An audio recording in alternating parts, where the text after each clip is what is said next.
full shit, you know what I'm saying? Like, just some social shit for everyone, you know what I'm saying? Like, I made this be myself, so hit me.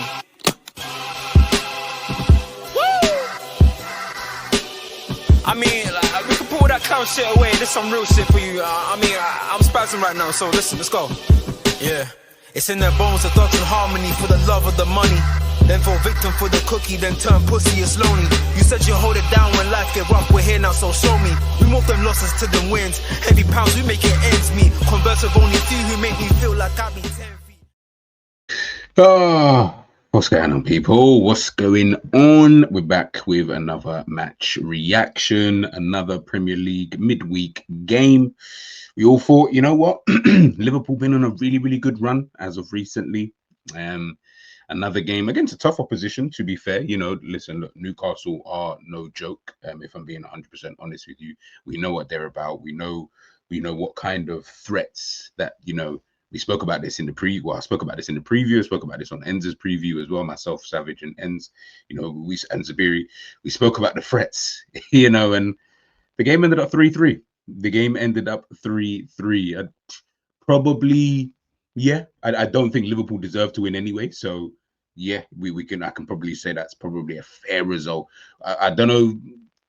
I can't really lean on Liverpool deserve to lose, but hey, listen. We'll obviously, I'll get into that in a sec. Guys, as always, make sure you're smashing the like, sharing, and subscribing to the channel. And of course, leave your thoughts, man. Leave your thoughts, because that's yeah, I see quite a lot of people talking, you know, about certain players. And of course, we'll talk about a couple of the players. And yeah, we'll kind of get into it. So obviously, the team sheet obviously came out.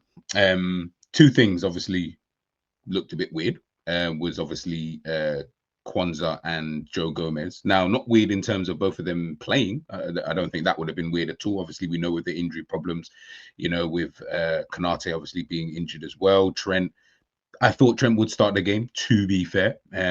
Was a bit of a shock, but I'm not going to say I was too mad that, you know, he started the game on the bench. If we're talking about prior to kickoff, obviously how the game panned out, you know, it was a bit different. But prior to kickoff, I was kind of like, okay, cool, Trent's on the bench. But I thought he would have gone with Gomez at right back and then Kwanzaa in the middle, you know, with Virgil van Dijk. And I think that would have been a bit better, if I'm being 100% honest, especially because eventually he ended up taking off, you know, Joe Gomez, who I thought had an absolutely poor game. So yeah, I felt like that was a bit of a howler from Arne Slot. But listen, you know, you're always learning. But listen, Slot has to take a bit of criticism, you know, for the lineup that he obviously picked tonight. In certain players, certain positions, not necessarily for how the team played. Well, in terms of individual players, but yeah, in terms of the lineup, yeah, like I said, I think that's where you don't put Jarell Kwanzaa. You know, I don't care how long you guys have been training it. He is not a right back. He isn't someone who has played at right back for any amount of time. We're not in a position that he needs to play right back either. That's the bit that I think annoyed me even more so, is that you put someone there that you didn't actually need to. That was an unnecessary risk, and it almost cost us. If I'm being 100% honest with you, I think should have just left Jarell Kwanzaa in the middle. It's comfortable there. Joe Gomez is a fullback. He can play fullback. He's played there numerous amount of times. That makes the most sense. Why would you then do that? I don't know. But listen, you're going to have to take the L for that on a slot. Other than that, midfield, I was fine with. Attack, fine with. You know, there was, you know, nothing wrong with that. You know, everything else other than that, you know, I felt was absolutely okay. Listen, man, it was one of those games, man. Honestly, it was one of those games. Like I say, look, Newcastle, like I say, I would lean more towards Newcastle. Newcastle were more deserving of a victory than Liverpool. Do you get what I mean? But then I'm also like, would I say Liverpool deserve to lose? I don't know. Like we had a period.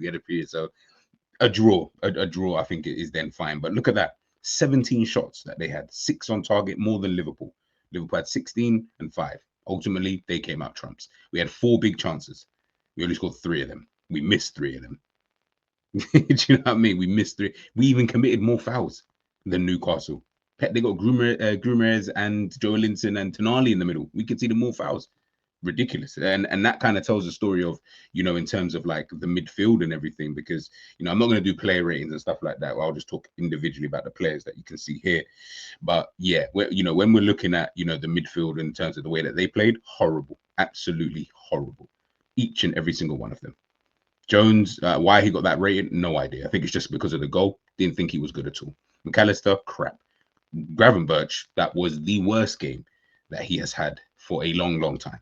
For a long, long time. He was absolutely dog shit. Dog shit. Rubbish. So rubbish. It was like embarrassing to even watch at this point. Do you know what I mean? Like it was crazy. Absolutely crazy.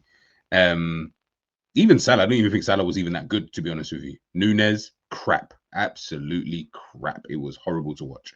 But yeah, you know, yeah, like I said, man, I felt like the midfield for me was one of the main areas of the pitch, and I felt like that was one of the main reasons. And I said this before the game when we was on Enza's stream. We said it. Me and Savage kept trying to explain it to Zabiri and Enz about this midfield. You need to win this battle. Liverpool this season, in numerous amount of games, midfield has looked poor, has looked open, has looked soft, has looked not physical enough. Do you know what I mean? Don't think, well, because we were doing bare fouls that we're physical. We're not physical because of the fouls. Do you know what I mean? Like, mate, what, getting dumb yellow cards? But that's silly, man. Like that doesn't prove anything to me. What I'm seeing is that, again, time and time again, it's just too easy to play through. Just too easy. It's just too. We can see the 3 goals today, guys. Or last night, should I say? We can see the 3 goals. Like, how many more games are you going to keep watching that it's the same thing? Do you get what I'm trying to say? Oh, is it because you beat Man City and Real Madrid 2-0 and it's like, oh yeah, but this is imperious mid? No. Too many games this season. I've said it. You guys have watched and you've listened to my match reactions more than enough, so you know I'm not just talking about last night. But we're here to talk about last night. We're here to talk about the game. Do you get what I'm trying to say? But we've been speaking about this for so long. It is boring now. This midfield, defensively, in my opinion, is not that good. It is not that good. I'm sorry. You can say they've got qualities. Of course they do. They've all got different qualities. They've all got different qualities. Of course they do. Every single player on the pitch has different qualities on both teams. Whether you're Luton Town or Liverpool, Manchester City, Real Madrid, everyone's got qualities. But one of the deficiencies of this team is that defensively, I still don't think it's that good. I still don't think it's that great. It's better than what we're used to, which is why I think people go into hyperbole and they start saying, oh my goodness, it's just like amazing. And no, it's just better than what you're used to. Being better than what you're used to doesn't necessarily equal to it being perfect or amazing or whatever people have been saying, you know, recently. And again, like I said last night, it was rubbish. Absolutely rubbish. But hey, yeah, I mean, I guess we'll just chalk it off, right? Game changer. So funny that it happened to it was Trent. There was no one else. It was literally 2 players, Trent and Salah, but Trent mainly. Trent came onto the pitch and all of a sudden Liverpool just went up like notches. It was mad. It was so mad. Like the second he came onto the pitch, just bang, bang, bang, bang. But he misplaced a pass at first. And I was like, oh, fucking hell, is he not going to be able to get into the game? And, you know, etc., etc. He got into the game and he just came assist. Like, yeah. And it's so funny because this comes off the back of the conversation, you know, that we had on Enza's channel about the Trent not being generational. He still ain't generational, but guess what? He changed the game for Liverpool yesterday, 100%. Because I reckon without him coming onto the pitch, I cannot see how the hell Liverpool were going to see out that game, even with a draw. Do you get what I'm trying to say? And I believe now that's 60 assists that he's got. Absolutely fantastic. Absolutely fantastic. But this man again, by the way, alongside Trent, of course. But this man again, what does everyone want me to say? What does everyone want me to even say? What does everybody want me to say about Mo Salah? He's now surpassed the record, 37 Premier League games with a goal and assist, more than Wayne Rooney, the GOAT of like one of the best ever players in English football history, in European football history, one of the best players I've ever seen, Wayne Rooney, absolutely top dog. This guy's got more. You know what I mean? Is like I don't have anything else to say, you know, in terms of him. It's funny, yeah, because obviously you see Keller on your screen, right? Like I saw something recently, and they were talking. You know, I see people talking about, oh, when Alisson's fit, he's gonna have to, you know, earn his spot back. Now, listen, unfortunately, and Keller knows. Keller's a professional football player. He knows. He fucked up. He's the reason why Liverpool didn't get 3 points. That's it. There's nothing else. It's him. I'm putting sole blame on him. I'm not looking at anybody else. We can talk about everyone else's individual performances. That is absolutely fine, and I will do that in a second. But it's because of him. He fucked up, and unfortunately, in the position that he's in as a goalkeeper, that is the trade-off. You ended up becoming a goalkeeper. You wanted to be a goalkeeper. So guess what? You know, if you fuck up, it's probably going to lead to something bad. Guess what? It led to Liverpool dropping points. Absolute howler. Absolute howler. And to be honest, there was even the other goal that he let in. I wouldn't say he let in, so to speak, but I felt like he should have done a lot better with. People are going to be like, oh, yeah, to me, Alisson saves those. Bread and butter doesn't even make it even look hard at all. Doesn't even, you won't even realize it's even a save until it comes up on the stat sheet. Oh, that was a save. Oh, right. I didn't even realize because Alisson's just Alisson. You know what I'm saying? And unfortunately, unfortunately for Keller, that's just one mistake. He's been good. He's been really good. Do you know what I mean? In other games. But guess what? It's these are the things that I talk about. You see these small moments, like these kind of one-off moments. This is why Alisson is going back in goal once he is fit. This is the reason why. It was always going to come. It was going to come at some point in time. Didn't know when. I didn't think it was going to come, in this game in that kind of way. But this is the reason why. This is the reason why, people. Do you know what I mean? So, listen, man.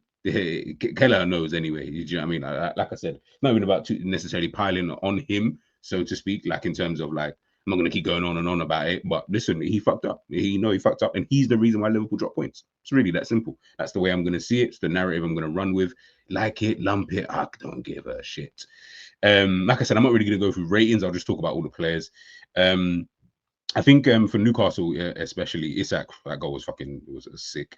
Midfield, I thought their midfield was really, really good. I felt like their fullbacks were relatively quiet, to be fair, in the game. Yeah, Murphy as well. Yeah, he was like in and out. Gordon, I thought was really, really good. Caused us problems throughout the game. I don't think we handled him well at all. In the games, finding pockets of spaces, running in behind, causing problems out wide, coming infield, 1-2s, all this kind of stuff. He was really, really good. For me, he was the best player on the pitch. If I'm being 100, maybe, I would have given it to him because I felt like he was making things happen for Newcastle. So yeah, I feel like he was the best player, on the pitch, in a general sense. I know obviously Mo Salah got the 2 goals, but I don't think he was that good overall in the game. Too tough.